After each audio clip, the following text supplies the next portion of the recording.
আসসালামু আলাইকুম ভিউয়ার্স, ওয়াসেনাথ কিচেনে আপনাদেরকে স্বাগতম। আমি আজকে একটি রেসিপি দেখাবো, আর তা হলো ডিম দিয়ে অমলেট রেসিপি। তো চলুন বন্ধুরা, এই ডিমের অমলেট কিভাবে হবে। আমি 2টি ডিম ভেঙে নিলাম। এখন এখানে দিয়ে দেব পরিমাণ মতো পেঁয়াজ কুচি।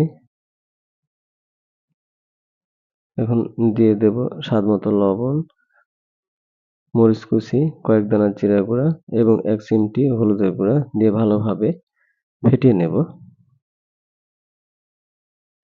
দেখুন বন্ধুরা, এভাবে ভালোভাবে ফেটিয়ে নিতে হবে।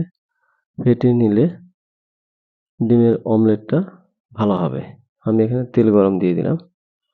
তেল গরম হলে ছেড়ে দিলাম ডিম, ফেটিয়ে নেওয়া ডিম। দেখুন বন্ধুরা, আমার এক পিঠ হয়ে গেছে, অপর পিঠ উল্টে দিলাম ভালোভাবে ভেজে নেওয়ার জন্য। আমার লাল করে ভেজে নেওয়া হয়ে গেছে অমলেট। আমি এখন উঠিয়ে নিলাম। দেখতেও খুব সুন্দর হয়েছে।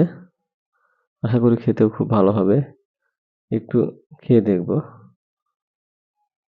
হ্যাঁ, অপূর্ব সুন্দর হয়েছে। ভিডিওটি যদি ভালো লাগে তাহলে লাইক, কমেন্ট এবং সাবস্ক্রাইব করে